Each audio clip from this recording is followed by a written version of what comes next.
রাব্বুল আলামিন বলতেছেন, আল্লাহ রাব্বুল আলামিন যখন তার বান্দাদেরকে পরীক্ষা করার জন্য সম্মান সম্পদ নিয়ামত দান করেন। কি বললাম? আল্লাহ রাব্বুল আলামিন যখন তার বান্দাদেরকে পরীক্ষা করার জন্য কথা বুঝেন, পরীক্ষা করার জন্য সম্মান সম্পদ নিয়ামত দান করেন, বান্দা সেটাকে পরীক্ষা মনে করে না, সে মানুষের কাছে বলে বেড়ায়, ফায়াকুলু রব্বি আকরামান, আমার রব আমাকে সম্মানিত করেছেন। সেটাকে পরীক্ষা হিসেবে ভাবে না, ঠিক কিনা? দেখবেন এই দুনিয়ার জমিনে যাদের ধন সম্পদ অট্টালিকা বেশি, তাদের সাথে আল্লাহর সম্পর্ক কম, বা তাদের সম্পর্ক মসজিদ মাদ্রাসার সাথে কম, ঠিক কিনা? তারা মসজিদ থেকে দূরে, নামাজ থেকে দূরে, ঠিক কিনা? আর যারা সমাজের মানুষ, যারা মুসল্লি, যারা 5 ওয়াক্ত নামাজ পড়ে, তাদের একটা চিন্তা হয়, রে আমরা 5 ওয়াক্ত নামাজ পড়ি, আল্লাহর কাজ করি, আল্লাহ আমাকে ফকির বানাই রাখলো, গরিব মানুষ দিনের না দিন খায়, কিন্তু সে নামাজও পড়ে না, রোজাও রাখে না, মাঝে মধ্যে ট্যাবলেট খায়, নেশা করে, তাকে আল্লাহ এত অট্টালিকার মালিক বানাই রাখছে। এরকম চিন্তা ফিকির আমাদের মনের মধ্যে আসে কি আসে না? বলেন, আসে কি আসে না? তার মানে এই চিন্তা করে, এই থিঙ্কিং আপনার মনের মধ্যে আপনি এনে বুঝাতে চাইছেন যে আসলে আল্লাহ আপনাকে ভালোবাসে না, তাকে বেশি ভালোবাসে, ঠিক নেই?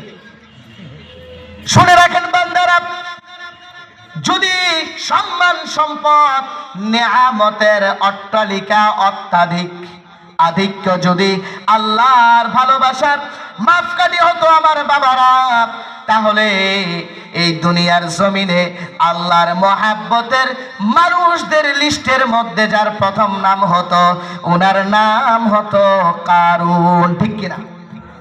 ঠিক কিনা বলেন? আমার কথা কারা কারা বুঝেন? হাত তুলেন। যদি না বুঝেন তো বলবেন যে বুঝি নাই, কারণ কোরআনের আয়াত অনেকে বুঝে না, সহজ ভাষায় অনেকে বুঝে না। আমি সহজ করে বলার চেষ্টা করতেছি ইনশাআল্লাহ। মানুষে সেটা মানতে চায় না। যারা নামাজ পড়ে, যারা সমাজের গরিব মানুষ, তারা বলে আল্লাহ হয়তো আমাদেরকে ভালোবাসে না। সে নামাজ পড়ে না, রোজা রাখে না, অথচ আল্লাহ রাব্বুল আলামিন তাকে ধন সম্পদ অট্টালিকা দিয়ে মালামাল করে দিছে। এরকম বলে কি বলি না? কিন্তু আল্লাহ রাব্বুল আলামিন বলেন, আল্লাহ তাআলা যখন তার বান্দাদেরকে পরীক্ষা করার জন্য সম্মান সম্পদ নিয়ামত দান করেন, মানুষ সেটাকে পরীক্ষা হিসেবে নেয় না।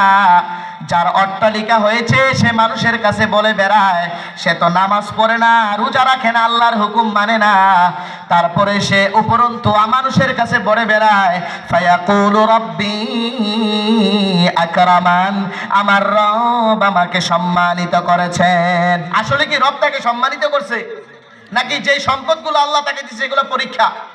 এ ভাই, উঠাউঠি করলে কিন্তু সমস্যা হয়ে যাবে। আপনারা কিন্তু জবান দিচ্ছেন যে উঠবেন না, আপনারা জবান দিচ্ছেননি বলেন, তাহলে আপনারা কি এই মুহূর্তে এক্ষুনি জবানটাকে নষ্ট করে দিবেন? বলেন, এখানে আমরা যারা আছে আর উঠাউঠি করব? বলেন, করব? কারণ উঠলে অসুবিধা হয়, দাঁড়ালে অসুবিধা হয়। বসে যান, বসে যান। কোরআনের কথা শুনতে হলে বসতে হয়, বসে যান। আল্লাহর নবী ফরমান, যেখানে কোরআন হাদিসের আলোচনা হয় তোমরা ওইখানে জমে বসে যাও। কেন? কারণ একটা আয়াতের উপর একটা আয়াত শুনেও যদি তোমরা আমল করো, হতে পারে সেটা থেকে আল্লাহ তোমাকে নাজাত দিতে পারেন, ঠিক কিনা? হ্যাঁ, সেই হিসাবে জমে বসতে কথা বলছে, উঠবেন না কেউ। মনোযোগ সহকারে শোনেন, দেখবেন মজা লাগবে ইনশাআল্লাহ। কোরআন যদি বুঝেন, কোরআনের অর্থ যদি বুঝেন, মজা লাগবে, মজা লাগবে, আরাম লাগবে।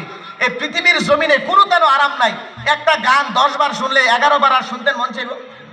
এই যে হিন্দি গান, বাংলা গান যেগুলো আপনারা শুনেন, 10 বারের পর 3 বারের পর 4 বার আর ভালো লাগেনি। কিন্তু আল্লাহর কালাম যতবার পড়বেন আর অর্থ যত বুঝবেন তত মজা লাগবে, ঠিক কিনা? হ্যাঁ, যত পড়বেন ততই মজা লাগবে, যত পড়বেন ততই মজা লাগবে। কারণ এটার মধ্যে শান্তি, রহমত, নিয়ামত দিয়ে রেখেছেন কে? আল্লাহ। সেই হিসাবে আল্লাহ রাব্বুল আলামিন বলতেছেন, فَأَمَّا الْإِنسَانُ إِذَا مَا ابْتَلَاهُ رَبُّهُ فَأَكْرَمَهُ وَنَعَّمَهُ فَيَقُولُ رَبِّي أَكْرَمَنِ। যে কথাটা বলতেছিলাম, যদি আল্লাহর ভালোবাসার মাপকাঠি হতো সম্মানের সম্পদের আধিক্য, তাহলে এই দুনিয়ার জমিনে আল্লাহর ভালোবাসার বান্দাদের নামের মধ্যে যার নাম প্রথম হতো, ওনার নাম হতো কারুন, ঠিক কিনা? কারণ কারুনের মতো সম্পদশালী ব্যক্তি পৃথিবীর জমিনে আর আসবে না, আসবে না, আসবে না। বর্তমান সারা পৃথিবীর মধ্যে যারা ধনী, টাটা, আম্বানি, বিল গেটস যারা ধনী আছেন, তাদের সম্পদ, সয় সম্পত্তি, পুরা পৃথিবীর অর্থ সম্পদ একসাথে করলেও কারুনের সম্পদের 4/1 হবে না। ঠিক কিনা? হবে না।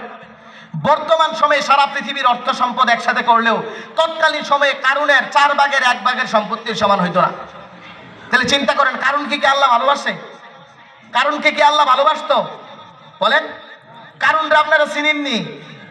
চিনেন না? আমার মনে হইতেছে আপনারা চিনেন না, কথা বলেন না দি। কারুনকে আপনারা চিনেননি? মুসা আলাইহিস সালামের জামানার মধ্যে একজন ভয়ঙ্কর কট্টর কাফের ছিল, তার নাম ছিল কারুন। কি ছিল? আল্লাহ রাব্বুল আলামিন মুসা নবীকে ওহী পাঠালেন, যাও কারুনের কাছে তার সম্পদের যাকাত খোঁজো। মুসা আল্লাহর নবী যখন যাকাত চাইতে গেলেন, কারুন বললেন, এই সম্পত্তি তোমার রব আমাকে দেয় নাই, বরং আমি নিজে মেহনত করে এই সম্পদের মালিক হয়েছি। জোরে বলেন নাউজুবিল্লাহ। আল্লাহ রাব্বুল আলামিনের নবী মুসা কালিমুল্লাহকে যখন এই কথা বলে দিলেন, মুসা চলে আসলেন।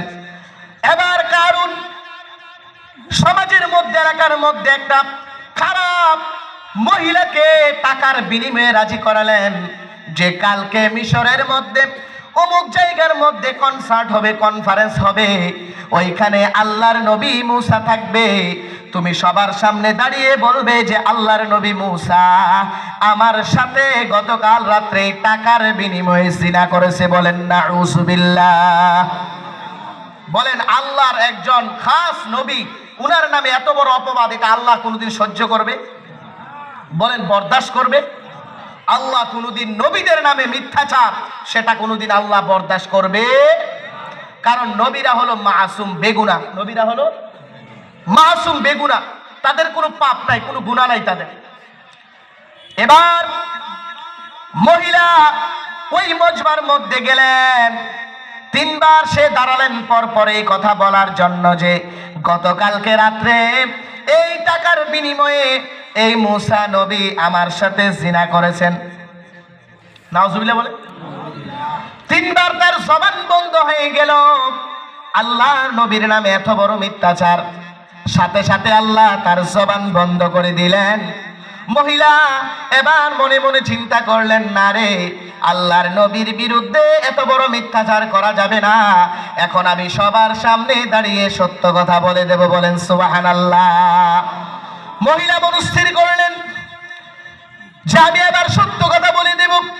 4র্থ নম্বরে যখন মহিলা দাঁড়ালেন সত্য কথা বলার জন্য, এবার মহিলা সবার সামনে দাঁড়িয়ে বললেন, আমি সাক্ষ্য দিতেছি উনি হলেন আল্লাহর নবী মুসা কালিমুল্লাহ। উনি বললেন, লা ইলাহা ইল্লাল্লাহ মুসা কালিমুল্লাহ। সবার সামনে সাক্ষ্য দিলেন যে আমি সবার সামনে সাক্ষ্য দিতেছি উনি আল্লাহর নবী মুসা। এবার উনি সবার সামনে সত্য কথা বললেন যে কালকে রাত্রে কারুন আমাকে টাকার বিনিময়ে বললেন আল্লাহর নবী মুসার বিরুদ্ধে অপবাদ দেওয়ার জন্য। মুসা নবী ছিলেন তোতলা। কি ছিলেন? বলেন। এই সমাজের মধ্যেও যারা তোতলা থাকে তাদের একটু রাগ থাকে শরীরে, ঠিক নেই?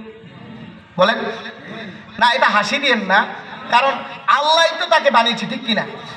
আমরা দোয়া করব যে আল্লাহ তাদেরকে তুমি সুস্থ করে দাও। কি বলেন? আমিন। হাসি দিয়েন না। যারা একটু তুতলায় কথার, আমিও অনেক সময় যদি আমার রাগ উঠে যায়, আমার একটু তুতলায় আমি, যদি রাগ উঠে যায়, তো যারা একটু তুতলায় তাদের শরীরে রাগ থাকে প্রচুর। আমার শরীরে রাগ প্রচুর রে ভাই, আপনারা এখনো বোঝেন না, প্রচুর রাগ শরীরে।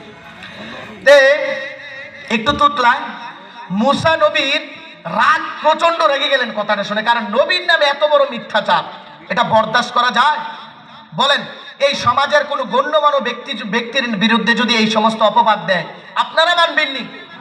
নবী কিভাবে মানবেন? এবার মুসা কালিমুল্লাহ মাটিকে ধরলেন, মাটি ধর। আল্লাহ রাব্বুল আলামিন মাটিকে মুসার তাবে করে দিলেন। মাটির সাথে সাথে কারুনকে ধরে ফেললেন। কারুন এবার মাটির দিকে ডাবতেছে, ডাবতেছে, ডাবতেছে, ঠিক কিনা? আস্তে আস্তে তার অর্থ সম্পদ সহ ওই দিন সে কারুন জমিনের মধ্যে ডেবে গেছেন। আজকের দিনেও হাদিসের কিতাবের মধ্যে আসেন, তাফসীরের কিতাবের মধ্যে আসেন, আজকের দিনেও কারুন সে মাটির মধ্যে ডাবতেছে।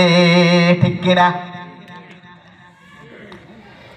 নবীদের বিরুদ্ধে অপবাদ সেটা আল্লাহ কোনোদিন মেনে নেবে না। আমাদের নবী বিশ্ব নবী জনাবে মুহাম্মদুর রাসূলুল্লাহ সাল্লাল্লাহু আলাইহি ওয়াসাল্লামের বিরুদ্ধে আবু জাহেল একবার আমাদের নবীকে অপমান করতে চাইলেন মক্কাবাসীর সামনে। নবীজি মেরাজে গেলেন। আমাদের নবীর লকব হলো হাবিবুল্লাহ। কি বলেন? হাবিবুল্লাহ, অর্থাৎ যার জন্য আল্লাহ পাগল তাকে বলা হয় কি? হাবিবুল্লাহ। যার জন্য আল্লাহ পাগল তাকে কি বলে? হাবিবুল্লাহ। আমাদের নবী মুহাম্মদুর রাসূলুল্লাহ সাল্লাল্লাহু আলাইহি ওয়াসাল্লাম মেরাজে গেলেন। জানেননি আপনারা? আল্লাহর নবী সাল্লাল্লাহু আলাইহি ওয়াসাল্লাম মক্কা থেকে মেরাজে গেলেন। মক্কা মুকাররমা থেকে বাইতুল মুকাদ্দাস গেলেন, ওইখানে নামাজ আদায় করলেন। জিবরিল আমিন ফেরেশতা নবীকে প্রথম আসমান, দ্বিতীয় আসমান, তৃতীয় আসমান, চতুর্থ আসমান, পঞ্চম আসমান, সপ্তম আসমান, তারপরে আল্লাহর আরশে আজিম আল্লাহর সাথে মুলাকাত করলেন। নবীজি জান্নাত দেখলেন, জাহান্নাম দেখলেন। পুনরায় আবার দুনিয়ার জমিনে চলে আসলেন বাইতুল মুকাদ্দাস। ওইখান থেকে আবার মক্কা মুআজ্জামায় চলে আসলেন। ওইখানে এসে আল্লাহর নবী সাল্লাল্লাহু আলাইহি ওয়াসাল্লাম নামাজ আদায় করলেন। ঠিক কিনা? নবীজি কাবা চত্বরে বসা। আবু জাহেল নবীজিকে প্রতিদিন কোনো না কোনো কিছু জিগায়। আজকে গিয়ে জিগাইতেছে, ভাতিজা তুমি প্রতিদিন আমাকে কোনো না কোনো ঘটনা শোনাও, আজকে তোমার কোনো নতুন খবর আসেনি? এই কথা বলার পর আল্লাহর নবী সাল্লাল্লাহু আলাইহি ওয়াসাল্লাম উনি বলতেছেন, আছে আজকের দিনে যেই খবর আছেন, ওই খবর যদি আপনি শুনেন তাহলে আপনি হতভম্ব হয়ে যাবেন আমার চাচা। তাহলে বলতেছেন বলো। আল্লাহর নবী উনি ছিলেন সাদিক, সত্যবাদী। উনি ছিলেন আল আমিন, সত্যবাদী। মিথ্যা কথা নবীরা বলে না। আল্লাহর নবী সাল্লাল্লাহু আলাইহি ওয়াসাল্লাম বলেন, ও চাচা, গতকালকে রাত্রে আমি বাইতুল মুকাদ্দাস গিয়েছিলাম। ওইখান থেকে ফেরেশতার মাধ্যমে আমি আরশে আজিম গেলাম, আল্লাহর সাথে মুলাকাত করলাম, জান্নাত দেখলাম, জাহান্নাম দেখলাম। পুনরায় আমি আবার বাইতুল মুকাদ্দাস চলে আসলাম। ওইখান থেকে আমি আবার মক্কা মুআজ্জামায় চলে আসলাম। এই কথা বলার পর আবু জাহেল বলে, ভাতিজা মুহাম্মদ, তুমি এখন যে আমার সামনে কথা বলেছো, যে কথাটা তুমি বললা, তুমি বলো সবার সামনে কথা তুমি স্বীকারোক্তি দিতে পারবে কিনা? বলে পারবো। কি বললেন? আবু জাহেল কিন্তু কোনো সাধারণ দান্দাল ছিলেন না, ও বহুত বড় বাটপার ছিল ভাই। হ্যাঁ, খুব বিচক্ষণ লোক ছিল, খুব শিক্ষিত লোক ছিল তৎকালীন সময় আবু জাহেল। কিন্তু তার নাম আবু জাহেল মানে মূর্খের পিতা। আবু জাহেল নামের অর্থ কি? ভাই, কোন ছেলে মেয়ের সন্তানের নাম কি সোনামুরা আবু জাহেল আছে? কারণ আছে, কারণ। যদি কারোর টাকা দেয় যে নেন আপনার ছেলের নামটা কারণ রেখে রাখবো, যদি বলেন আবু জাহেল রেখে রাখবো। খুব তীক্ষ্ণ বুদ্ধির মানুষ ছিলেন, খুব ব্রেন ছিল। কিভাবে ছিল একটু পরে বুঝবেন, মনোযোগ সহকারে শুনেন। এবার আবু জাহেল দৌড়ে সর্বপ্রথম তৎকালীন সময়ে আরব ভূখণ্ডের মধ্যে মক্কা মুআজ্জামার মধ্যে আমাদের নবী, বিশ্ব নবী জনাবে মুহাম্মদুর রাসূলুল্লাহ সাল্লাল্লাহু আলাইহি ওয়াসাল্লামকে বেশি যিনি মানেন ওনার নাম হলো আবু বকর সিদ্দিক রাদিয়াল্লাহু তাআলা আন। নাম শুনছেন নি? কারা কারা শুনছেন? হাত তুলেন। সবাই মাতেন না দিয়ে আবু বকরের নাম শুনছেন? সর্বপ্রথম চলে গেলেন আবু বকরের কাছে। কারণ যদি আবু বকরকে এই মিথ্যাচার ছড়াতে পারেন, যদি আবু বকরকে এই কথা শোনাতে পারেন, তাহলে মক্কার মধ্যে বাকি সব মানুষকে কথা শোনানো আবু জাহেলের কাছে বেশি সময়ের ব্যাপার না। আবু বকরের কাছে দৌড়ে চলে গেলেন। গিয়ে বললেন আবু বকর বাড়িতে আছো? বলে হ্যাঁ বাড়িতে আছি। বলে কি ব্যাপার? বলে একটু বেরিয়ে আসো, তোমার সাথে কিছু জরুরি কথা আছে। বলে কি কথা বলেন? বলে এখন যেই তোমাকে আমি কথাটা বলবো, এই কথাটা তোমাদের নবী, তোমরা যাকে নবী মানো, আমার ভাতিজা মুহাম্মদ এখন এই মুহূর্তে কথাটা আমাকে বলেছেন। বলে কি কথা? বলে মুহাম্মদ, পরে বলছি কথাটা তুমি শোনো। তুমি আমাকে বলো মক্কা থেকে বাইতুল মুকাদ্দাস যেতে কয়দিন লাগে? বলে অনেক দিন সময় লাগে। তারপরেও তুমি বলো কয়দিন লাগে? বলে অনেক দিন সময় লাগে। বলে তারপরেও তুমি নির্দিষ্ট বলো কয়দিন সময় লাগে? বলে নির্দিষ্ট বলতে পারবো না, অনেক দিন সময় লাগে। আমি বললাম বলেন কেন? বলে আমার ভাতিজা মুহাম্মদ তোমরা যাকে নবী বলে মানো, আমি যাকে মিথ্যাবাদী বলি। বলেন নাউজুবিল্লাহ। আবু জাহেল বলতেছেন মুহাম্মদ নাকি কালকে রাতে বাইতুল মুকাদ্দাসে গেলেন, ওইখান থেকে 7 আসমানের উপরে আল্লাহর সাথে দেখা করলেন, আবার পুনরায় বাইতুল মুকাদ্দাসের সামনে চলে আসলেন, ওইখান থেকে এখন আবার মক্কার মধ্যে কাবার চত্বরে আমার ভাতিজা মুহাম্মদ বসে আছেন। বলে এই কথা কে বললেন? বলে আমার ভাতিজা মুহাম্মদ বলেছে। সিদ্দিক আকবর আবু বকর সিদ্দিক রাদিয়াল্লাহু তাআলা উনি বলতেছেন আপনি সত্য করে বলেন এই কথা কি আমার নবী বলেছেন? বলে আবু বকর এই কথা এক্ষুনি আমাকে আমার ভাতিজা মুহাম্মদ শোনালেন। আবু বকর বললেন আবু জাহেল তবে শোনো, যদি এই কথা আমার নবী মুহাম্মদুর রাসূলুল্লাহ তোমার কাছে বলে থাকে, আমি আবু বকর সাক্ষী দিলাম আমার নবী বিশ্ব নবী মুহাম্মদুর রাসূলুল্লাহ সাল্লাল্লাহু আলাইহি ওয়াসাল্লাম, আমি আবু বকর সাক্ষী দিলাম উনি সত্য কথা বলেছেন। সুবহানাল্লাহ। আবু বকরের কাছে কোনো ঠাঁই পেলেন না, ফটাফট চলে আসলেন। এসে কাবা চত্বরে মক্কার যত মানুষ আছে সকলকে ডাকলেন, কারণ তৎকালীন সময়ে আবু জাহেল ছিলেন লিডার। লিডার কি ছিলেন? নেতা ছিল। নেতা নেতা হ্যাঁ কি ছিল? নেতা বুঝেন তো? নেতা ছিল, খুব বিচক্ষণ নেতা ছিল মক্কার। এবার মানুষজন সবাই, লোকজন সবাই একত্রিত হলো। আল্লাহর নবীর পক্ষের মাত্র 5-7 জন মানুষ, আর বাকি সবাই আবু জাহেলের দলের লোক। এবার আবু জাহেল সবার সামনে বলতেছেন আমাদের নবী দাঁড়িয়ে আছেন। আবু জাহেল বলতেছেন এতদিন আমি যে মুহাম্মদকে পাগল বলি, মিথ্যা বলি, তোমরা কেউ রাজি হও না। আজকে শুনে শোনো শোনো, মুহাম্মদকে আমি তোমাদের সামনে মিথ্যা প্রমাণিত করব। বলেন নাউজুবিল্লাহ। মুহাম্মদ যে মিথ্যা কথা বলে আমি আজকে সেটা তোমাদের সামনে প্রমাণ করব। বলে কিভাবে? আবু জাহেল এবার বলতেছেন শোনো, তোমরা জানো যে এখান থেকে বাইতুল মুকাদ্দাস যেতে কয়দিন লাগে? মুহাম্মদকে এখন আমি কয়েকটা প্রশ্ন করব, সে তোমাদের সামনে উত্তর দিবে। এবার আবু জাহেল বলতেছে মুহাম্মদ বলো তুমি কালকে কোথায় গিয়েছিলে? বলে আমি বাইতুল মুকাদ্দাস গিয়েছিলাম, ওইখান থেকে আরশে আজিমে গিয়েছিলাম, আল্লাহর সাথে মোলাকাত করলাম, জান্নাত দেখলাম, জাহান্নাম দেখলাম, পুনরায় আবার দুনিয়ার জমিনে বাইতুল মুকাদ্দাস চলে আসলাম, ওইখান থেকে আমি আবার পুনরায় মক্কার মধ্যে চলে আসলাম। এই কথা বলার পর আবার আবু জাহেল বিচক্ষণ মানুষ প্রশ্ন করতেছে, বলো তুমি যদি বাইতুল মুকাদ্দাসে যাও, বাইতুল মুকাদ্দাসের কয়টা জানালা আর কয়টা দরজা তুমি সবার সামনে বলো। চিন্তা করেন কত বুদ্ধিজীবী মানুষ। কোথায় প্রশ্ন করছে তার পাইছেননি? কইছে বাইতুল মুকাদ্দাসের কয়টা দরজা আর কয়টা জানালা আছে। আচ্ছা আপনাদের এই কি বলে এদের কুলুবাড়ি না মতিনগর কি বলে? হ্যাঁ আচ্ছা কুলুবাড়ি। এই আপনাদের এই যে এত সুন্দর মসজিদ, এই এলাকার অনেক মানুষ এরকম আছে, কেউ আপনি যদি গিয়ে প্রশ্ন করেন, জিজ্ঞাসা করেন যে বলতো আমাদের মসজিদের কয়টা জানালা আর কয়টা দরজা আছে, অনেকেই বলতে পারতো না। ঠিক নেই? ঠিক বলেন। এলাকার অনেক লোক এরকম আছে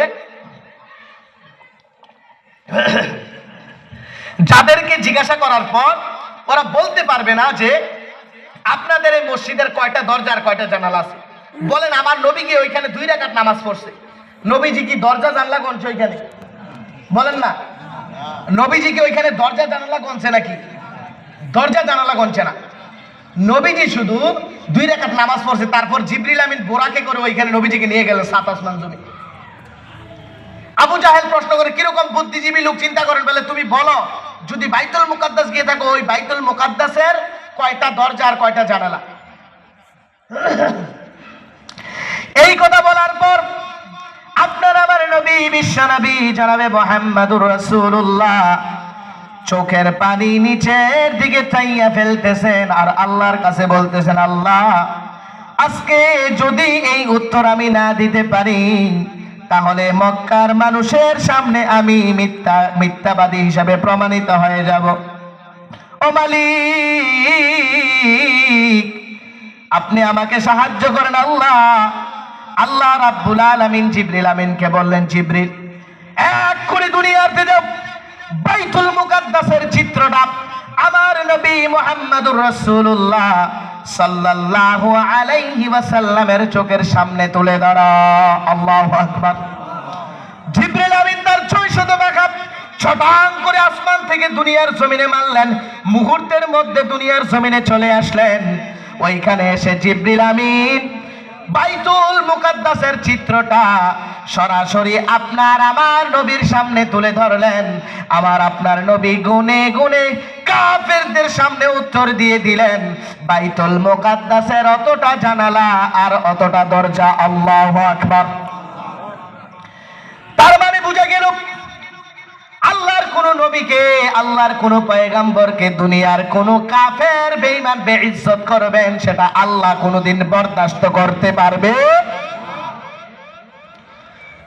এই হিসাবে যে আয়াত কোরআনের বলতেছিলাম বাবা, ফাআম্মাল ইনসানু ইযা মাবতালাহু রাব্বুহু ফাআকরামাহু ওয়া না'আমাহু, আল্লাহ রাব্বুল আলামিন যখন পরীক্ষা করার জন্য তাদের বান্দাকে সম্মান, সম্পদ এবং ইজ্জত দান করেন, নিয়ামত দান করেন, বান্দারা সেটাকে সম্মান, সম্পদ, ইজ্জত যে দিল সেটাকে পরীক্ষা হিসাবে মানে না। তারা নামাজও পড়ে না, রোজাও রাখে না, টাকা পয়সার বড়াই দেয়, গরম দেখায়, উপরন্তু মানুষের কাছে বলে বেড়ায় ফায়াকুলু রাব্বি আকরামান, আমার রব আমাকে সম্মানিত করেছেন। অপরদিকে পরের আয়াতে আল্লাহ রাব্বুল আলামিন বলতেছেন, ওয়া আম্মা ইযা মাবতালাহু ফাকাদারা আলাইহি রিজকাহু ফায়াকুলু রাব্বি আহানান। পরের আয়াতে আল্লাহ রাব্বুল আলামিন বলতেছেন, আবার যখন রব দুনিয়ার মানুষকে কষ্ট দেয়, অভাব দেয়, বেইজ্জত করেন, মানুষ সেটাকে পরীক্ষা হিসাবে নেয় না। মানুষ মানুষের কাছে বলে বেড়ায় ফায়াকুলু রাব্বি আহানান, আমার রব আমাদেরকে বেইজ্জত করেছে, লাঞ্ছিত করেছেন। আল্লাহ রাব্বুল আলামিন পরীক্ষার জন্য সম্মান, সম্পদ, ইজ্জত দেন। আবার আল্লাহ তাআলা পরীক্ষা করার জন্য মানুষকে অভাব দেয়, গৌরব দেয়, ঠিক কিনা? কিন্তু মানুষে সেটাকে পরীক্ষা হিসেবে নিতে চায় না। মানুষ মানুষের কাছে বলে বেড়ায় ফায়াকুলু রাব্বি আহানান, আমার রব আমাকে বেইজ্জত করেছে, লাঞ্ছিত করেছেন। বলেন নাউযুবিল্লাহ। আল্লাহ রাব্বুল আলামিন পরের আয়াতে বলতেছেন কাল্লা, কখনো না। আল্লাহ তাআলা পরের আয়াতে বলতেছেন কাল্লা, কখনো না। আরবি একটা আছে লা, আরবি একটা অক্ষর আছে লা, লাম আলিফ জবর লা মানে না, লা মানে না, নো, নেহি। কিন্তু এখানে আল্লাহ বলতেছেন কাল্লা, কখনো না। তোমরা যে বলতেছো আমি আল্লাহ রাব্বুল আলামিন তোমাদেরকে গরবাদ দিলাম, অভাব দিলাম, না বান্দা না, আমি আল্লাহ কখনো এগুলার জন্য দায়ী না, বরং তোমাদের এই অভাবের জন্য, গুরবাতের জন্য তোমরা নিজেরা দায়ী, নিজেরা দায়ী, নিজেরা দায়ী, ঠিক কিনা? আল্লাহ বলেন আমি দায়ী না, কখনো না। তোমরা এই অপবাদ আমাকে দেবেই না, দিতেই পারো না, কারণ আমি আল্লাহ দায়ী না। তোমাদের এই গুরবাতের জন্য, অভাবের জন্য তোমরা নিজেরা দায়ী, তোমাদের এই অপদস্থের জন্য তোমরা নিজেরা দায়ী, আমি আল্লাহ দায়ী না। কাল্লা, কখনো না। আল্লাহ রাব্বুল আলামিন পরের আয়াতে বলেন কাল্লা বাল্লা তুকরিমুনাল ইয়াতীম, বান্দারে তোমাদের যে অভাব আসলো, গুরবাত আসলো, গরিবত্ব আসলো, তার পেছনে গুরবাত আসার, অভাব আসার পেছনে কারণ হলো চারটা। কয়টা? কোরআনের মধ্যে আল্লাহ বলতেছেন, তোমরা যে গরিবী হালতে আসো, তোমাদের যে অভাব আসলো, তোমরা যে লাঞ্ছনার মধ্যে আসো, তার পেছনে এই লাঞ্ছনা, গরিবত্ব, গুরবাত আসার পেছনে কারণ হলো চারটা। কয়টা?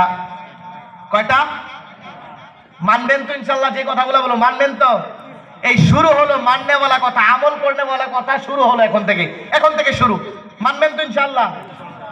এক নাম্বার হলো কাল্লা বাল্লা তুকরিমুনাল ইয়াতীম। আল্লাহ রাব্বুল আলামিন বলতেছেন, প্রথম নাম্বারে তোমাদের গরিব আসা, গরিবত্ব আসা, গুরবাত আসার পেছনে প্রথম নাম্বার কারণ হলো তোমরা এতিমকে সম্মান করো না। ঠিক কিনা? এতিমের কোনো সম্মান আমরার সমাজও নাই। তারে যে পারে তেও কয়, যে না পারে বলেন তার বাবা নাই বলে তার কোনো ইজ্জত সম্মান সমাজে নাই। ঠিক নেই? মনে রাখবেন, কোন এতিমকে যদি আপনি অসম্মানী করেন, আপনি আল্লাহর দরবারে কাঠগড়ায় দাঁড়াতে হবে। আর আপনার জামানা না হলেও, আপনার ছেলের জামানায় হলেও, আপনি কোনো না কোনো দিন অভাব আপনার ঘরে আসবেই আসবে। কারণ এই কথা কোরআনের, আল্লাহর। কার কথা? আল্লাহর কথা, আমার কথা না। কাল্লা বাল্লা তুকরিমুনাল ইয়াতীম, তোমরা এতিমকে সম্মান করো না, এতিমকে সম্মান করো না, এতিমকে সম্মান করো না। কথার অর্থ হলো এতিম তোমাদের কাছে যা কিছু পাও না, সেটা এতিমকে তোমরা দেও না। ঠিক কিনা? ধরেন একটা ছেলে, তার বাপ নাই, মা আছে, তার অন্য চাচারা আছে, জেঠা আছে, তার অর্থ সম্পদ যেগুলা তাকে বুঝাইয়া দেওয়া তো দূরের কথা, তারা নিজেরা সব আত্মসাৎ করে লেছে। ঠিক কিনা? ঠিক নেই? কেন আপনি একজন এতিম ছেলের সন্তানের হক মারলেন? এতিমের হক মারা, এতিমের হক খাওয়া, পেটের মধ্যে আগুন ঢুকানো, হাদিসের মধ্যে ফরমান। এতিমের হক মেরে খাওয়া, এতিমের ধন সম্পদ আত্মসাৎ করা, পেটের মধ্যে আগুন ঢুকানো, আগুন ঢুকানো, এটা কোনো চারঠেকারি কথা নয়। যে অন্যের হক মারে, তে একজনের হক মারে না, বরং অনেকের হক মারে। ঠিক কিনা?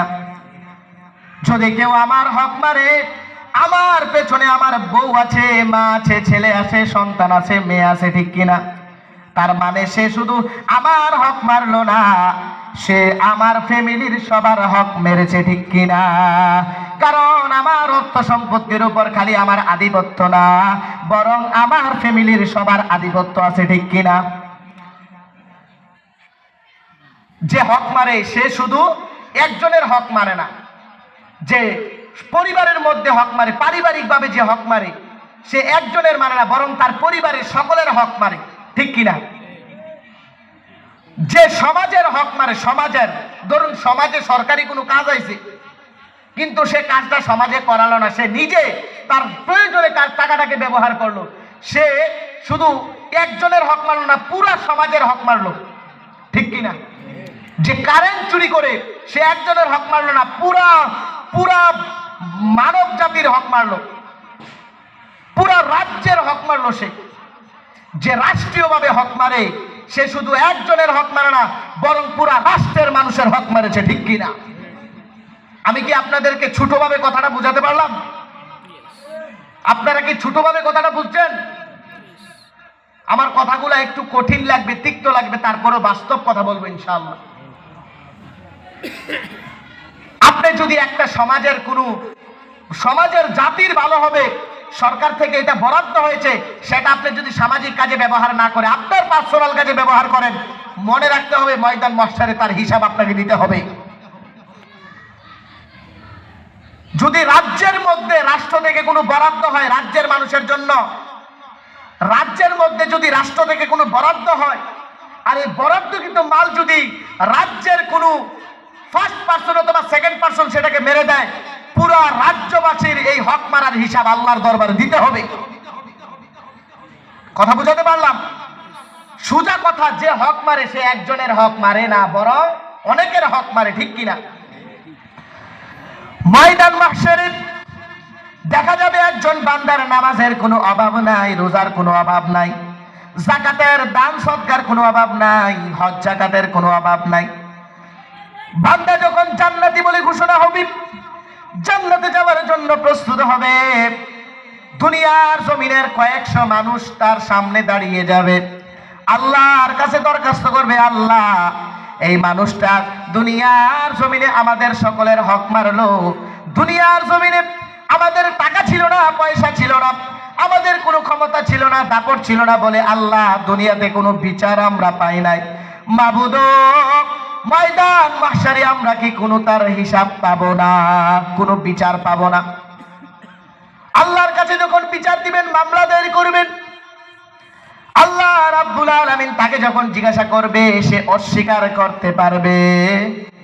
বলেন না, অস্বীকার যাবারও কোনো রাস্তা, স্বীকার যেতে সে বাধ্য, স্বীকার যে অবশ্যই যাইবে, স্বীকার যাইতে সে বাধ্য, স্বীকার তাকে অবশ্যই করতে হবে। এবার আল্লাহ রাব্বুল আলামিনের কাছ থেকে ফরমান জারি হবে, তুমি এই সকলের যাদের হক তুমি মারলা দুনিয়ার জমিনে, তাদের হক আদায় করো। এবার চিৎকার মেরে বলবে বান্দা, আল্লাহ দুনিয়ার জমিনে যাদের টাকা পয়সা অর্থ সম্পদ আমি মারছি, আল্লাহ এই দুনিয়ার জমিনে থাকতে যার অর্থ সম্পদ টাকা পয়সা আমি মারছি, এখানে ময়দান মাহশারে টাকা পয়সা দেওয়ার কোনো রাস্তা নাই, অতএব আমি তাদের হক কিভাবে আদায় করব মাওলা? আল্লাহ রাব্বুল আলামিন এবার বলবেন, যারা বিচার দায়ের করবে তারা বলবে, আল্লাহ এটা তো দুনিয়া না, দুনিয়ার জমিন না, এইটা ময়দান মাহশার, এখানে আমাদের জাগারও প্রয়োজন নাই, টাকারও প্রয়োজন নাই, আল্লাহ এখানে আমাদের শুধু সওয়াবের প্রয়োজন আছে। কিসের?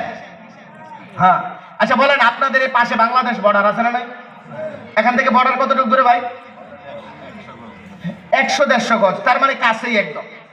আচ্ছা, আপনি বাংলাদেশ বর্ডার ইমিগ্রেশন পাস হওয়ার পর আপনার কাছে ধরুন ইন্ডিয়ান টাকা আছে, ওইখানে গিয়ে আপনার খুব খিদা লাগছে, ঢাকা একটা রেস্টুরেন্টে আপনি খুব খাইছেন, খাওয়া দাওয়া করে যদি আপনি ইন্ডিয়ান রুপিয়া ওইখানে দেন, ইন্ডিয়ান রুপি যদি দেন, ওইখানের মানুষ কি রাখবো?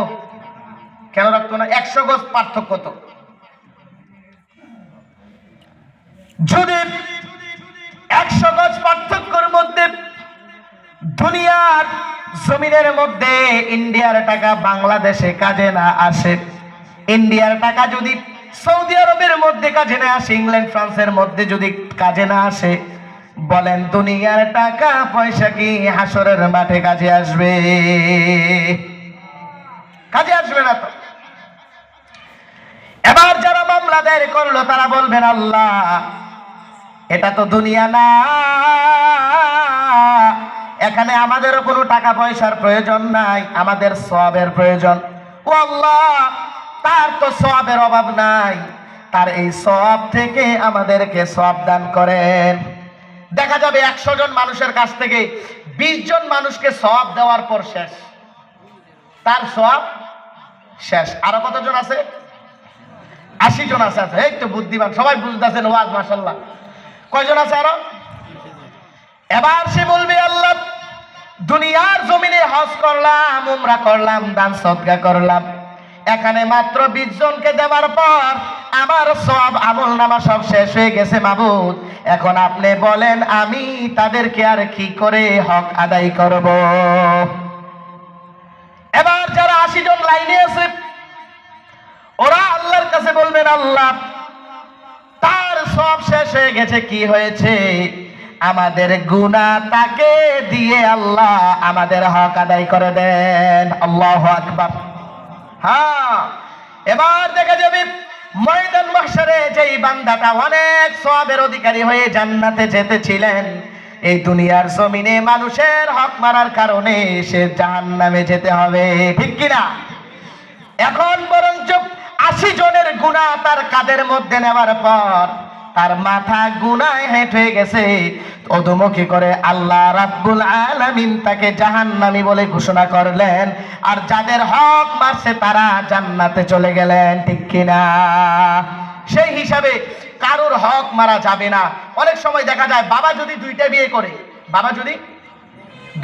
করে, আগের সংসারে ছেলে আছে ধরেন 2টা, পরের সংসারের ছেলে মেয়েগুলাকে বাবা বন্টন করে সব দেয়, আগের সংসারের ছেলেদেরকে আর দেয় না, ঠিক কিনা? এরকম ডাকাইত বাবা আছে না নাই? এরকম ডাকাত আমাদের সমাজে আছে না নাই? আরে এটাগুলোকে বাবা বলে না, কসাই বলে। কি বলে? আপনি মনে রাখতে হবে, আপনার ছেলে মেয়ের হক যদি আপনি পুঙ্খানুপুঙ্খভাবে হিসাব করে ভাগ করে না দেন, আপনি বাবা আল্লাহর দরবারে জাহান্নামে যেতে হবে, ঠিক কিনা? সন্তানরা বলবে, আল্লাহ আমার বাবা মাকে আমাদের পায়ের নিচে বানাম, তাদের বুকে পা দিয়ে জাহান্নামে যাবে, ঠিক কিনা? সেই হিসাবে সম্পত্তি বন্টনের ব্যাপারে, হকের ব্যাপারে সাফ থাকতে হবে, ঠিক কিনা? এখানে কোনো দুই নম্বরই চলবে না। যে যতটুক পানা তাকে দিয়ে দিতে হবে, দোকানদার পানা তাকে দিয়ে দিতে হবে, কেউ আমার কাছে টাকা পানা দিয়ে দিতে হবে, আমার ভাতিজা জায়গা পানা দিয়ে দিতে হবে। অর্থাৎ আপনার ছেলে মেয়ে থেকে, বউ বাচ্চা থেকে শুরু করে নিয়ে সমাজের, রাজ্যের, রাষ্ট্রের প্রত্যেকটা হক আদায় করতে হবে, ঠিক কিনা?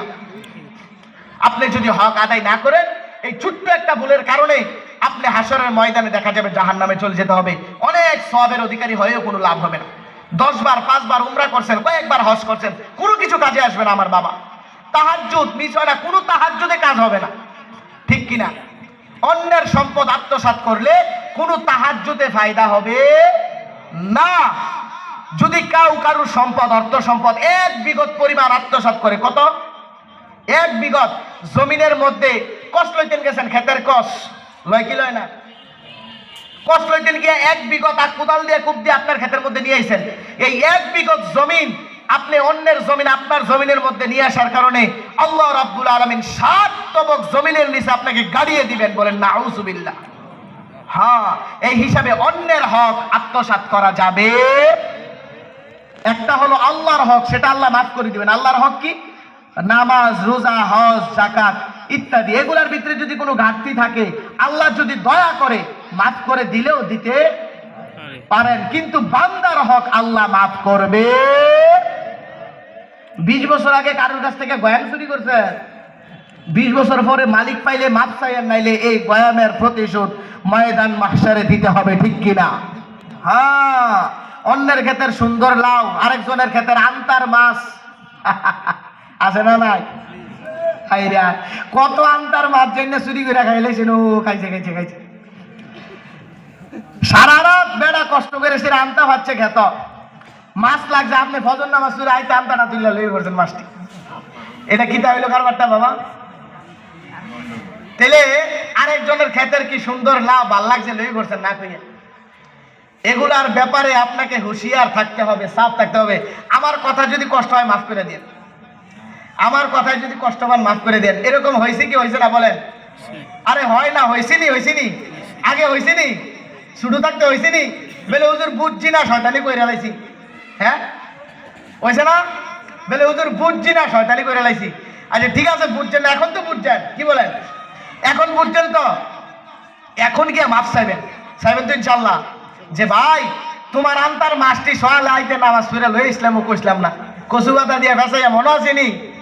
হ্যাঁ, আজকে মনে হয়েছে হুজুরে কালকা ওয়াজ করে গেছে, যদি এগুলার মাপ না লই হাসরের মাঠে বলে ফিটটা ল্যাংরা করে লাইব। কিতা করবা করো, তুমি আমার মাফ করে দাও। কইতেন পারবেন তো ইনশাল্লাহ? আরে কথা কয় না, কইবেন তো ইনশাল্লাহ? এখানে কোনো লজ্জা নাই, এখানে কোনো লজ্জা নাই। আপনি সরাসরি কই দেবেন, ভাই 20 বছর আগে ভুল করছি, একটা আম খাইয়া লাইছি না কইয়া, তখন মাফ করে দাও। হয়তো উনি নাই, উনার ছেলে আছে, তো ছেলের কাছে কোন, তবুও মাফ লন, লইবেন ইনশাআল্লাহ। আল্লাহ রাব্বুল আলামিন বলেন, বান্দারে তোমরা যে মনে করতেছো তোমাদের অভাব অনটন আসার পেছনে আমি কারণ, আল্লাহ বলেন না না, আমি কারণ না, বরং তোমাদের অভাব আসার কারণে 4টি কারণ আছে। কয়টা? অভাব আসার পেছনে কারণ হলো 4টা। 1 নম্বর হলো কাল্লা বাল্লা তুকরিমুনাল ইয়াতীম, আমরা এতিমের হক আদায় করি না। করব ইনশাআল্লাহ। এক সাহাবী বলতেছে, ইয়া রাসূলুল্লাহ, আমার অন্তরের মধ্যে শান্তি নাই, নামাজ পড়ি, রোজা রাখি, সব করি, ঠিক আছে, কিন্তু অন্তরে আমার শান্তি নাই। আল্লাহর নবী সাল্লাল্লাহু আলাইহি ওয়াসাল্লাম বললেন, কোন এতিম যদি দেখো তার মাথার মধ্যে হাত বুলাইও, তার মাথার মধ্যে। তোমার অন্তরের মধ্যে শান্তি দিব কে? আল্লাহ। এতিমদেরকে ভালোবাসবে ইনশাআল্লাহ। অনেক এতিম আছে ধনী, অনেক এতিম আছে ধনী, টাকাওয়ালা, তার বাবার টাকা সম্পত্তির অভাব নাই, কিন্তু সে একটু সমাজের মধ্যে সম্মান চায়, ইজ্জত চায়, এটাও আমরা দেই না, ঠিক কিনা? যা ইচ্ছা তাই করি। সেই হিসাবে এতিমের হক নষ্ট করা যাবে, এটা হলো 1 নম্বর কারণ। 2 নম্বর হলো ওয়ালা তাহাদ্দুনা আলা তাআমিল মিসকিন। আল্লাহু আকবার। 2 নম্বরে গুরবাত আসার পেছনে, গরিবত্ব আসার পেছনে কারণ হলো আমরা এতিম যারা, মিসকিন যারা, তাদেরকে খাওয়াই। বলেন, তাদেরকে আমরা খাওয়াই না, তাদেরকে আমরা খানা দেই না। যখন জাহান্নামীরা জাহান্নামে চলে যাবে, জান্নাতীরা যখন জান্নাতে চলে যাবে, এবার জান্নাতীরা জাহান্নামীদেরকে জিজ্ঞাসা করবে, তোমরা কেন জাহান্নামে এসছো বলো। জান্নাতীরা জাহান্নামীদেরকে জিজ্ঞাসা করবে, তোমরা কেন জাহান্নামে আসলে বলো। তারা বলবে, ক্বালু লাম নাকু মিনাল মুসাল্লিন ওয়া লাম নাকু নুতঈমুল মিসকিন। দুনিয়ার জমিনে আমরা নামাজি ছিলাম না, নামাজি ছিলাম না। দুনিয়ার জমিনে আমরা নামাজি ছিলাম না এবং মানুষদেরকে আমরা খানা খাওয়াইতাম না। তার মানে বোঝা গেল এই যে জাহান্নামে আসার পেছনে আরেকটা কারণ হলো মানুষকে না খাওয়ানো, ঠিক কিনা? তার মানে আপনার সাধ্য অনুযায়ী মিসকিনকে কিবা তো মানুষকে দাওয়াত করে খাওয়াবেন তো ইনশাআল্লাহ। যদি কারোর মধ্যে, আমাদের মধ্যে সম্পর্ক বিচ্ছেদ হয়ে থাকে, একজন মুসলমান অপরজন মুসলমানের মধ্যে সম্পর্ক অনেক সময় বিচ্ছেদ হয়ে থাকে, আল্লাহর নবী ফরমান আরশুস সালাম, তুমি তাকে বেশি বেশি করে সালাম দাও। সম্পর্ক মুহাব্বতে পরিবর্তন করে দিবে কে? আল্লাহ। তাকে বেশি বেশি করে সালাম করো আর তাকে দাওয়াত করে খাওয়াও। তাহলে এক দস্তরখানার মধ্যে যখন তোমরা বসে খাইবা, তখন তোমাদের গুসা, রাগ সব কিছু চলে যাবে, ঠিক কিনা? দ্বিতীয় নাম্বার কারণ হলো আমরা মিসকিন যারা, তাদেরকে খাবার দেই না, বরং যারা খাওয়াতে চায় তাদেরকে আমরা নিরুৎসাহিত করি, ঠিক কিনা? এবার আল্লাহর নবীর একটা হাদিস আপনাদেরকে শোনাই। বুখারী শরীফের 2766 নম্বর হাদিস। বুখারী শরীফের কয় হাজার? 2766 নম্বর হাদিস। এই হাদিসটা বলবো, মানবেন তো ইনশাআল্লাহ? মানবেন তো ইনশাআল্লাহ? কারা কারা মানবেন? আল্লাহর নবী সাল্লাল্লাহু আলাইহি ওয়াসাল্লাম ফরমান, 7টি ধ্বংসাত্মক মারাত্মক পাপ থেকে তোমরা নিজেদেরকে বাঁচাও। 7টি ধ্বংসাত্মক পাপ থেকে তোমরা নিজেরা বাঁচো। 7টি ধ্বংসাত্মক পাপ থেকে তোমরা নিজেরা বাঁচো। কয়টা বলেন? কয়টা? 7 only 7। আল্লাহর নবী ফরমান, 7টি মারাত্মক পাপ থেকে তোমরা বাঁচো। বুখারী শরীফের 2766 নম্বর হাদিস। এক নাম্বার অপরাধ হলো আশিরকু বিল্লাহ, আল্লাহর সাথে শিরিক করা। আল্লাহর সাথে আছে না নাই? আল্লাহর সাথে শিরিক করা যাবে না বান্দারে। জিবরিল আমিন একদিন নবীজির কাছে আসলেন, এসে বলতেছেন, ইয়া রাসূলুল্লাহ, আপনার উম্মতকে বলে দেন, যদি তারা শিরিক ব্যতীত অন্য গুনাহ করে আর যদি আল্লাহর কাছে তওবা করে, আল্লাহ বান্দাদেরকে মাফ করে দিবেন। আর যদি শিরিক মুক্ত গুনাহ নিয়ে আল্লাহর দরবারে দেখা দেয়, আল্লাহ রাব্বুল আলামিন তাদের সামনে রহমত নিয়ে দেখা করবেন। সুবহানাল্লাহ। তার মানে গুনার মধ্যে শিরিক করা যাবে না। বলেন, জীবনে কোনো কিছু করি আর না করি শিরিক করব না। কারণ আপনি, আপনার যেই বাপ মা আপনাকে জন্ম দিছে, তাদেরকে ছাইরা যদি আরেকজনের বাপ দেখেন তাদের চোখের সামনে, বাবার মনে কষ্ট হবে কি হবে না? মার মনে কষ্ট হবে কি হবে না? হবে। অনুরূপ ভাবে যে আল্লাহ রাব্বুল আলামিন আমাদেরকে সুন্দর করে বানাইলেন, যে আল্লাহ তাআলা আমাদেরকে সুন্দর করে বানাইলেন বাবা, ওই আল্লাহকে যদি আমরা সেজদা না করে মাজারে গিয়ে সেজদা দেই, বলেন আমার আল্লাহ রাগ করবে কি করবে না? এই কপালের মালিক আল্লাহ। মাজারে সেজদা দেওয়ার জন্য আল্লাহ কপালটাকে বানাই নাই, পীরের পায়ে সেজদা দেওয়ার জন্য আল্লাহ বানাই নাই। আল্লাহ এই কপালকে বানাইছে শুধু আল্লাহকে সেজদা দেওয়ার জন্য, ঠিক কিনা? এক নাম্বার মারাত্মক পাপ হলো আশিরকু বিল্লাহ। তার মানে কোনো অবস্থাতেই শিরিক করা যাবে, কোনো অবস্থাতেই শিরিক করা যাবে না। 2 নাম্বার ওয়াসসিহরু, জাদু করা। 2 নাম্বার পাপ কি? ওয়াসসিহরু জাদু করা, 2 নাম্বার পাপ হলো জাদু করা। আছে না নাই? জাদু করে কি করে না? আমাদের নবীকে একজন ইহুদু মহিলা বান্ধিয়া লাইছে, জাদু করে লাইছে, 11টা বান দিছে। কয়টা? এর পরিপ্রেক্ষিতে সূরা নাস আর ফালাক নাজিল হয়েছে। আমি আপনাদেরকে একটা আমল শিখাই দিয়া যাই, করবেন তো ইনশাআল্লাহ? হুজুরের কাছে আর যাওয়া লাগবে না তাবিজের লেগা, শিখাই দেই। যারা তাবিজ বেশি না হুজুর আমারে বদ্ধ দিয়ে নাও, একটা আমল শিখাই দিই আপনারা, ঠিক আছে? সকালে ফজরের পরে, সকালে 3 বার কুল হু আল্লাহ। কয়বার? 3 বার কুল হু আল্লাহ, 3 বার সূরা ফালাক, 3 বার সূরা নাস, 3 বার পড়বেন। ফয়রাশিরা এইভাবে সামনের দিকে ফু দিবেন, হাতে ফু দিয়া ভালো করে সামনের দিকে মেসেজ করবেন, সামনে। পারবেন তো ইনশাআল্লাহ? 1 নাম্বার। 2 নাম্বার আমল, মাগরিবের পরে, কিসের পরে? কুল হু আল্লাহ 3 বার, কুল হু আল্লাহ, ফালাক 3 বার, ফালাক, সূরা নাস 3 বার, সূরা নাস 3 বার। আপনারা যারা শুনতেছেন, আমার মায়েরা যারা শুনতেছেন, আপনারা আপনার ছোট বাচ্চাদেরকে আমলটা করে ফু দিবেন। ছোট বাচ্চাদেরকে, অনেক সময় বাচ্চারা কাঁদে, কাঁদতো না ইনশাআল্লাহ। ছোট বাচ্চারা, ঘরের মধ্যে জিন্নাতের আসর থাকে, সবাই এই আমলটা করবেন, জিন পালাই যাইব ইনশাআল্লাহ, ইনশাআল্লাহ। ফজরের পরে আর মাগরিবের পরে এই 3 বার করে সে ফু দিয়ে শুলে রাখবেন। সবার করবো ইনশাআল্লাহ। বেশি কঠিন আমলটা। এবার জোহরের পরে, আসরের পরে আর এশারের পরে এই 3 ওয়াক্ত কুল হু আল্লাহ 1 বার, সূরা ফালাক 1 বার, সূরা নাস 1 বার পড়বেন। ফুদন লাগবে না, শুধু পড়বেন। পারবেন ইনশাআল্লাহ? আর ঘুমানোর সময় যখন শুইবেন, আপনি, আপনার স্ত্রী, আপনার ছেলে, আপনার মেয়ে সবাইকে বলবেন 3 বার আবার পড়ে সেটা পুরো শরীরে মেসেজ করে ঘুমাইতো। কোনো বাজে স্বপ্ন, কোনো বুবা, কোনো জিন্নাত আসর করতে পারবে। মনে থাকবো আমলটা। আপনারা কি আমার টাকা দিবেন নি? সেই দিয়ে গেছে ফ্রি। এবার শুনেন, যারা তাবিজ জানেন, তাবিজ ডরের ভয়ের এড়িয়ে লেখা দেয়, বুঝিনি কি তাবিজ? যাই হোক, ইনশাআল্লাহ আমলটা যদি করেন আমারও ফায়দা হবে, আপনাদেরও ফায়দা হবে।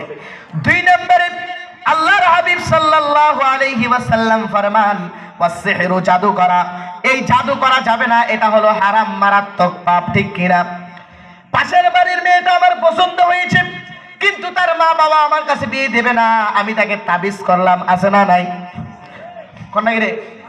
সমাজের এই লোকটা, তার সাথে আমি জুড়েও পারি না, বলেও পারি না, টাকায়ও পারি না, অর্থেও পারি না, তাকে আমি বান মেরে 1 সপ্তাহের মধ্যে দুনিয়া থেকে বিদায় করে দিলাম। আছে না নাই? গাছের মধ্যে, মাছের মধ্যে শুকনা বান দেয়, মানুষটা অল্প দিনের মধ্যে দুনিয়া থেকে বিদায় হয়ে যায়, ঠিক কিনা? শুনে রাখো মুসলমান, যদি তোমরা কাউকে জাদু করো, বান মারো, তাহলে আল্লাহ রাব্বুল আলামিনের জান্নাত তোমরা পাবে না। নবীজি বলেন 7টি মারাত্মক ধ্বংসাত্মক পাপ থেকে তোমরা বাঁচো। 2 নাম্বার হলো ওয়াসসিহরু জাদু করা। কাউকে কোনোদিন জাদু করা যাবে, করবেন নি? কারা কারা করবেন? জাদু করা যাবে না। 3 নম্বরে ওয়াকাতলুন নাফসুল্লাতী হারামাল্লাহু ইল্লা বিল হক। অন্যায়ভাবে কাউকে হত্যা করা যাবে, অন্যায়ভাবে কাউকে হত্যা করা যাবে।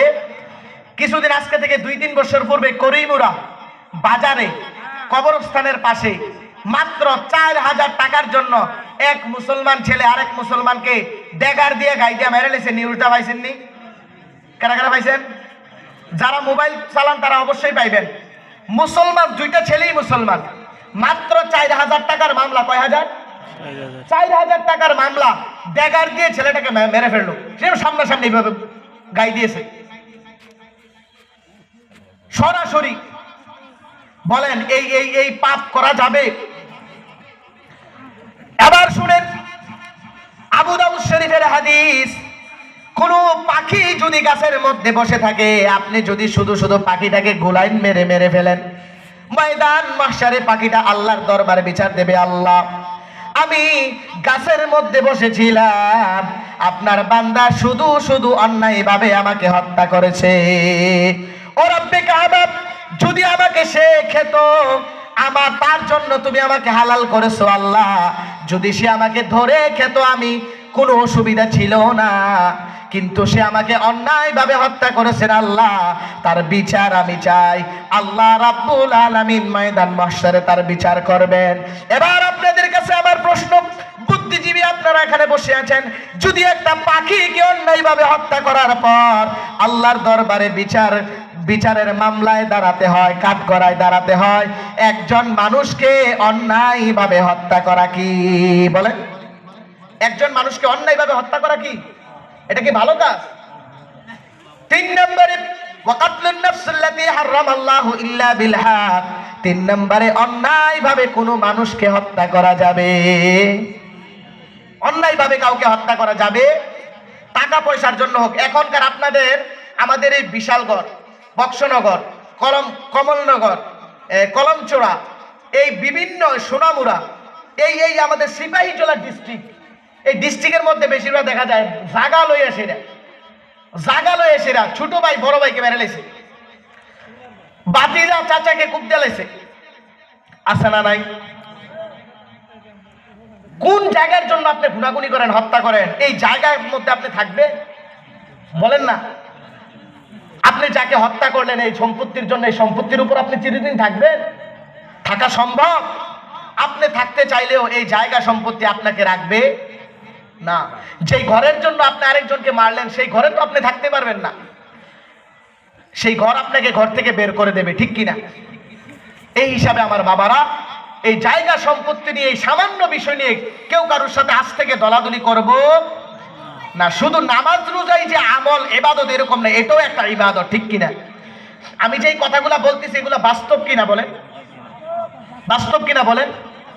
আচ্ছা, 3 নম্বর কথা বুঝাইছে, অন্যায়ভাবে কাউকে হত্যা করা যাবে না। যদিও আপনার ভাইবাতি যারা জায়গা আপনার থেকে লয়ে যায়, তারপরও হত্যা করা যাবে না, দুশ্মনী করা যাবে না, আত্মীয়তার সম্পর্ক ছিন্ন করা যাবে না। মনে রাখবেন, কারণ এই জায়গা সম্পত্তি জায়গায় পড়ে থাকবো, আমরা চলে যেতে হবে, ঠিক কিনা?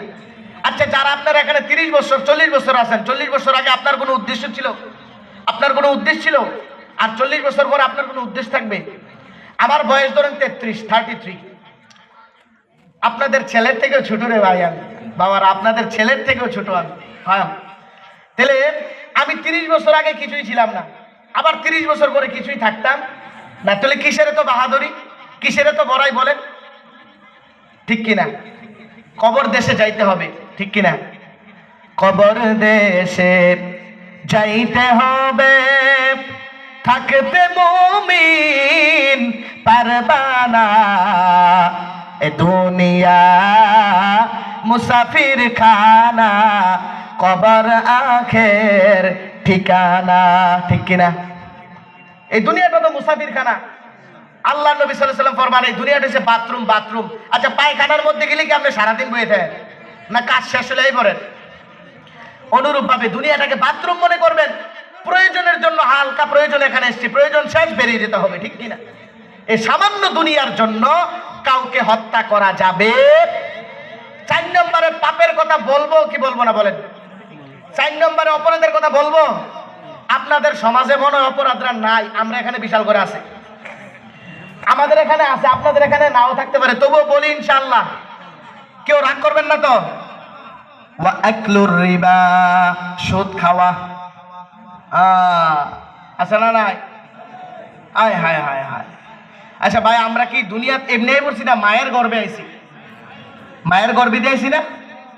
সুদের কিছু ভয়াবহতা আছে, সুদের কিছু ভয়াবহতা। সুদের 1 নম্বর ভয়াবহতা হলো আল্লাহর সাথে যুদ্ধ ঘোষণা করা, বলেন নাউজুবিল্লাহ। কারোর ক্ষমতা আছে আল্লাহর সাথে যুদ্ধ করার? বলেন না। কারোর ক্ষমতা আছে এখানে আল্লাহর সাথে যুদ্ধ করার?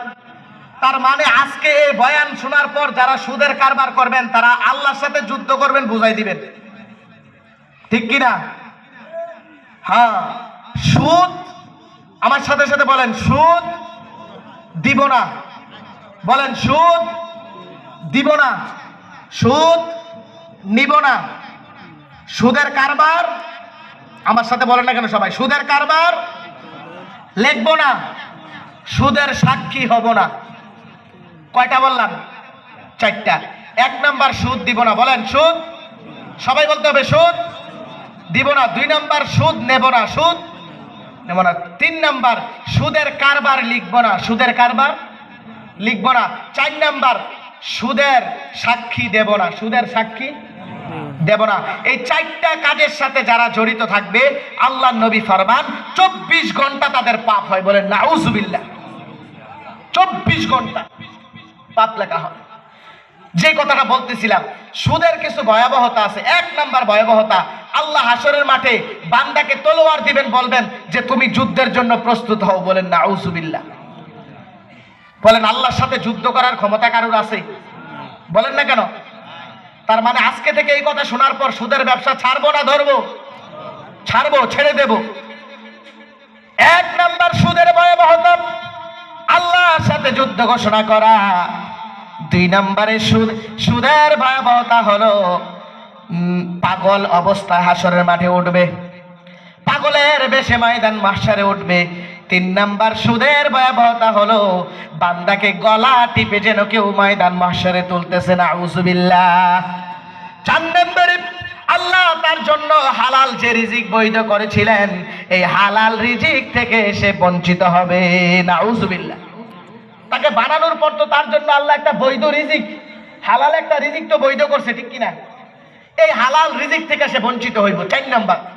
5 নম্বরে, যেই সমাজের মধ্যে সুদের কারবার হবে ওই সমাজের মধ্যে আল্লাহর আযাব আসা বৈধ হয়ে যায়। আল্লাহর আযাব আসা বৈধ হয়ে যায়, বৈধ হয়ে যায়, বৈধ হয়ে যায়। এই আযাব কেউ রুখতে পারে না। আল্লাহর নবী ফরমান, যেই সমাজের মধ্যে 2টা পাপ বেশি হবে, 2টা পাপ বেশি হবে, ওই সমাজের মধ্যে আল্লাহর আযাব তাড়াতাড়ি আসবে, বলেন নাউজুবিল্লাহ। আল্লাহর আযাব বৈধ হয়ে যায়, ওই সমাজের মধ্যে আসবেই, কেউ রুখতে পারবে না। 1 নাম্বার হলো জিনা। জিনা আছে না নাই? এই মোবাইলের মধ্যে আছে না নাই? প্রত্যেকটা ছেলে মেয়েকে সেলফোন কিনে দিছে মা বাবা, পড়ার দোহাই দিয়ে। পরে যদি মোবাইলের মধ্যে আধা ঘন্টা আর 8 ঘন্টা মোবাইলের মধ্যে গেম খেলে, বাজে জিনিস দেখে, ঠিক কিনা? আপনি মা বাবাকে বলছি ছেলে মেয়েদেরকে গাইড করুন, তাদেরকে গাইড দেন, তাদেরকে গাইড দেন, তাদের কাছ থেকে মোবাইল ছিনিয়ে নেন। পড়াশোনার দরকার নাই, পড়াশোনার দরকার নাই। মোবাইল ছাড়া যদি পড়তে পারে তো পড়বো, নাহলে পড়া বাদ। আপনি বাবা হয়ে আপনার ছেলে মেয়ের জীবনটাকে ধ্বংস করে দিতেছেন। আপনি জানেন, যদি প্রয়োজন হয় মোবাইল দেওয়ার, বেশি প্রয়োজন দেন। আধা ঘন্টা পড়া শেষ, মোবাইলটাকে আবার আপনি নিয়ে নেন নিজ দায়িত্বে। ও আমার মা, পর্দার আড়ালের মায়েরা, মহিলার আওয়াজ শুনে, আমার মায়েরা যারা আমার বয়ান শুনতেছেন, আপনারা হলো প্রধান শিক্ষক আপনার ঘরের। আপনার ছেলে মেয়ের মোবাইলটাকে আপনি আধা ঘন্টা পর আপনাদের কাছে নিয়ে নেন। আপনার ছেলে মেয়েদেরকে জাহান্নামের আগুন থেকে বাঁচান, আপনারা নিজেরাও বাঁচেন। আল্লাহ আমাদেরকে জাহান্নামের আগুন থেকে হেফাজত করুক, বলেন আমিন। আল্লাহর নবী ফরমান, 2টা কাজ যে সমাজের মধ্যে বেশি হবে ওই সমাজের মধ্যে আল্লাহর আযাব আসা বৈধ হয়ে যায়। 1 নাম্বার হলো জিনা, 2 নাম্বার হলো সুদ, সুদের কারবার। এই 2টা পাপ যদি সমাজের মধ্যে বেশি হয় ওই সমাজের মধ্যে আল্লাহর আযাব আসতে থাকবে, বৈধ হয়ে যায়, ঠিক কিনা? 6 নাম্বার, যেই সমাজের মধ্যে সুদের কারবার হবে, সুদের ভয়াবহতা 6 নম্বরে হলো ওই সমাজের মধ্যে দুর্ভিক্ষ দেখা দেবে, দুর্ভিক্ষ। আগে যেরকম সবজি হতো এখন আর সবজি হয় না, আগে যেরকম জমিনের মধ্যে ধান হতো এখন আর ধানের ফসল হয় না, আগে যেরকম মানুষে খেয়ে উঠে বসে শান্তি পেত এখন আর পায় না। তার মানে সমাজের মধ্যে দুর্ভিক্ষ দেখা দিয়েছে, ঠিক কিনা? 7 নম্বরে সুদের ভয়াবহতা হলো যারা সুদ খায় তারা, তাদের পেটের মধ্যে হাসরের মাঠে আল্লাহ সাপ ঢুকাই দিব। সাপ কি ভাই? অজগর সাপ, বড় বড় সাপ ঢুকাই দিব। 8 নম্বরে আল্লাহর নবী ফরমান সুদের ভয়াবহতা 8 নম্বরে হলো যেই মা তাকে জন্ম দিয়েছে সামান্য পরিমাণ সুদ খাওয়া, সুদের ব্যবসা করা, সে যেন তার মায়ের সাথে জিনা করলো, বলেন নাউজুবিল্লাহ। চিন্তা করেন, যদি আপনাকে এই প্যান্ডেল পরিমাণ টাকা দেওয়া হয় আর বলা হয় তুমি তোমার মার সাথে, জন্মদাত্রী মায়ের সাথে জিনা করো, পারবেন? আমার মায়েরা, আমার বোনেরা, আপনার স্বামী, আপনার ছেলে যদি সুদের কারবার করে, আপনার স্বামীকে আপনি এক্ষুনি রুখেন। স্বামী গো, আজ থেকে আমার বেশি সাজ পোশাকের মালপত্র লাগবে না, আজ থেকে আমার দামি শাড়ি লাগবে না, আজ থেকে আমার দামি পোশাক পরিচ্ছদ লাগবে না, তবুও সুদের টাকা দিয়ে আমাদের জন্য খাবার ঘরের মধ্যে এনো না। ও স্বামী, যেখানে আমরা মাংস কুরমা পোলাও খেতাম, ওইখানে আমরা মাংস খাবো না, শুটকি আর পান্তা ভাত খাবো, তারপরেও সুদের ব্যবসা করা যাবে?